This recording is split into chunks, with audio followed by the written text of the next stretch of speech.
अच्छे रिश्तेदार। प्यारी कहानी। एक सुनार की असमय मृत्यु हो गई। उसकी शादी हो चुकी थी और उसे एक छोटा बेटा भी था। उसका बेटा कुछ 7-8 साल का होगा। सुनार के गुजर जाने के बाद उसकी सेविंग्स के सहारे इन दोनों ने कुछ साल बिताए। सेविंग खत्म होने पर सुनार की पत्नी ने अपने संभाल के रखे हुए गहने की पोटली अपने बेटे को दी और उसे अपने एक रिश्तेदार का पता बताया और कहा कि हमारे ये रिश्तेदार भी सुनार है, इसलिए वह हमारा भला चाहेंगे और हमें इन गहनों के बदले सही और उचित दाम देंगे। तुम उनके पास जाओ और इन्हें बेच के आओ। बेटा माँ के समझाए अनुसार अपने रिश्तेदार सुनार की दुकान पर पहुंच गया।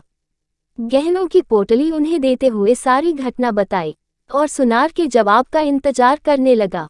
रिश्तेदार सुनार ने थोड़ी देर तक गहनों का अच्छी तरह से निरीक्षण किया और उन्हें वापस पोटली में रख दिया। उन्होंने लड़के से कहा कि अभी इनका दाम अच्छा नहीं मिलेगा, एक काम करो, इन्हें तुम वापस घर पर अपनी माँ को दे देना और जब इनका सही दाम होगा तब मैं इन्हें बिकवा दूंगा।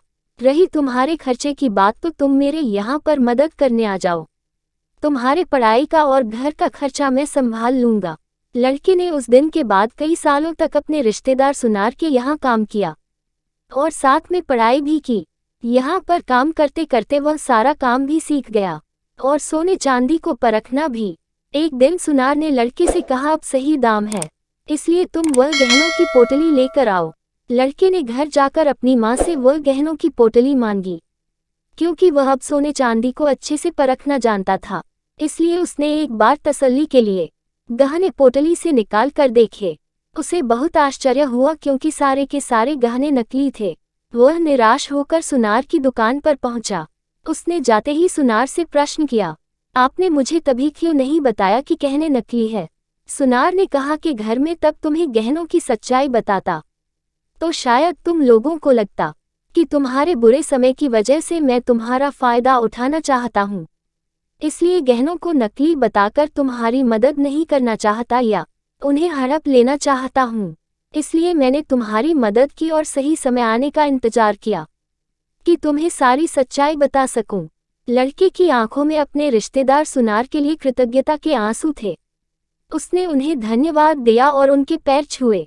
दोस्तों, हम में से कई लोग कहते हैं कि रिश्तेदार मतलबी होते हैं या रिश्तेदार हमारे काम कभी नहीं आते। माना कि सभी रिश्तेदार इस सुनार की तरह नहीं होते, लेकिन सभी रिश्तेदार मतलबी भी नहीं होते। हम अपने रिश्तेदारों के लिए खुद अच्छे रिश्तेदार बनेंगे, तभी तो हमें दूसरों से भी अच्छाई मिलेगी। दोस्तों, आपको ये कहानी कैसी लगी? नीचे कमेंट करके हमें ज़रूर बताइएगा। अगर आपको ये कहानी पसंद आई हो तो अपने दोस्तों के साथ ज़रूर शेयर करें और ऐसी ही प्यारी कहानियाँ सुनने के लिए हमारे YouTube चैनल से जुड़े।